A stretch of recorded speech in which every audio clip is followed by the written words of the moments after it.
Hello everybody, this is Simon with Let's Play Sonic Unleashed. Today's level is the most popular one in the game. It is the first people think of when they praise the day stages. It's got one of the best songs, it's the poster child, it's the one they used in Generations to represent Unleashed. It is iconic. Do I think it deserves its reputation?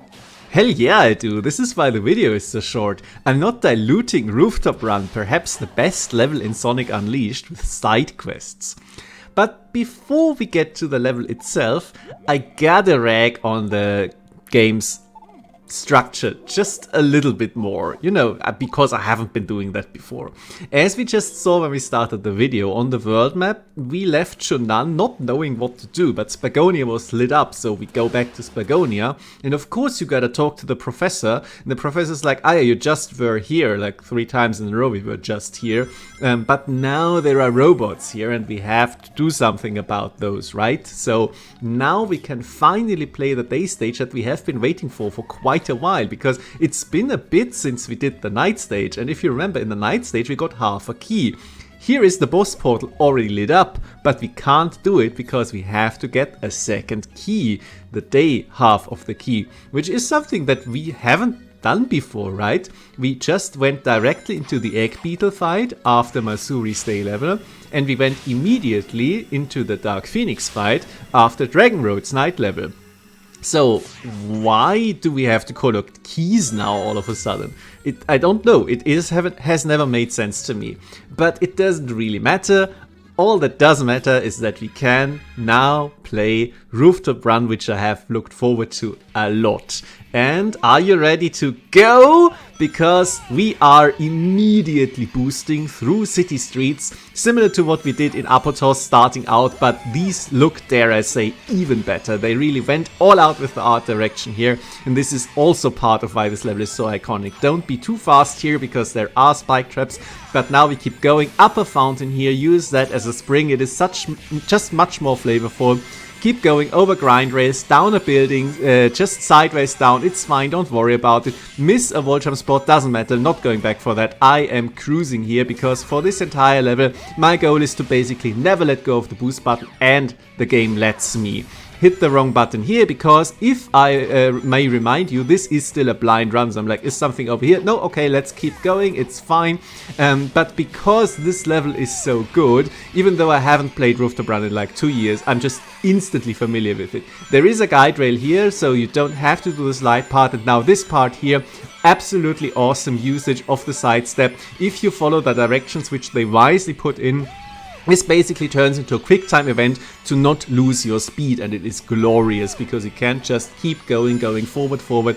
But by this point you might already know why they don't do this kind of levels that often anymore, because boy, we are really covering a lot of ground here, aren't we? Anyway, let's keep going here with some more wall jumps, and you're always perfectly set up for those wall jumps. Can't get back up there yet because we don't have the light speed dash yet, doesn't matter, probably just a small shortcut, maybe a medal. And we are doing this now much more elaborate and more dangerous than we had it in Dragon Road introduced to us. We are falling down, we can accelerate, and I'm missing the videotape. This is going to be fun to go back to, and we are missing also the moon medal. Yeah, great, this is going to cause so many replays, which is fine because I like this level a lot. And we are going up the fountain here, homing attack chain. God, I love me some homing attack chains. And we are perfectly guided to our pickup and keep blasting through. Now the camera dynamically shifts, showing us what is going to be a main obstacle later on here. These robots for now not doing much because we can throw other robots into them, but we could already see that there is going to be laser problems in our future. And again, miss the drift, doesn't matter if a guide rail on the side. We keep going up here, did a mess pass to the side, doesn't matter, we will find out later. For now we are just going and onto these suspiciously tilted roofs, which are the main reason why this level is called Rooftop Run, right? So we are on the straightaway of just going.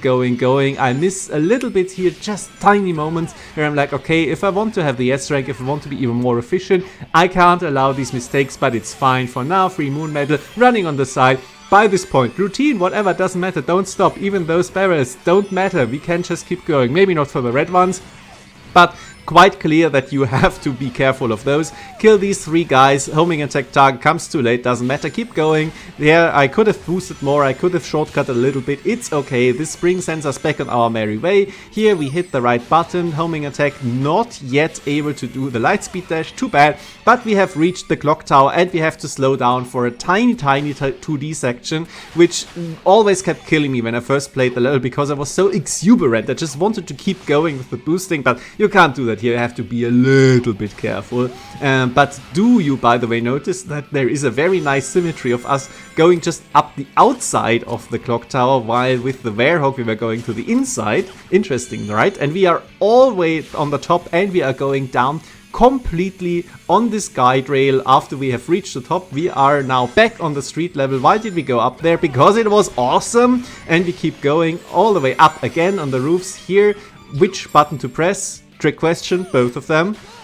Again on the rails, and now think fast. I do actually remember that you have to jump here, so the level is not completely blind. This was one thing where I remember, oh yeah, if you think fast you do that. But I did not remember to boost here, so I could have shortcut a little bit. I also flubbed this quick time event because, you know, the triggers always confuse me, but it would have just put me onto a second quick time event trigger spring, which would basically just shortcut. And now we reach the final part of the level, which is entirely focused around dodging the lasers from these robots. The first part on guide rails, think fast here, because if you want to stay in the middle you have to jump, otherwise you will die. It's still a lot fairer and easier to see coming than that one part that killed me in Dragon Road, dare I say. And this is now the first time I get hit by these guys here, because I was just too focused on the debris and thinking like, does it hit the robots? No, it does not. Here I want to hit another robot into the laser robot. Too bad. Got hit there, but now I got my groove going and I can just keep chain stunning them, because as you can tell, if you throw one of the ground robots into a flying robot, the flying robot will stop its attack. It actually reacts to getting hit. It does need 2 hits, but the laser is interrupted like so if you do it, and you can rack up a whole bunch of points like this, and it is cool, it is awesome, it is safe for you to hit the robots into the others, and you have reached the end of the level. A very, very tight 5-minute affair, surprisingly long for one of these levels, but still every single second was so much fun. God, I love this level so much, and I hope that I could convey how awesome it is to just blast through these streets, and it's an experience that you rarely see replicated. In any other Sonic game, this is basically what you have to play Unleashed for. Anyway, back to complaining. Why do we need to talk to the professor? We have 2 halves of the key. We know where to put the 2 halves of the key. We have to put them here. By the way, this is our next destination. But no, we can't do that yet. We have to get told that we have to go here. Why does it do that? Why does it not just put us into the boss fight immediately? It has done that before. I really fail to see what the key mechanic adds. I think this is kind of a flavor thing. Anyway, watch Sonic's mouth. Okay, buddy, I think we're going to leave it there, and thank you very much for your attention.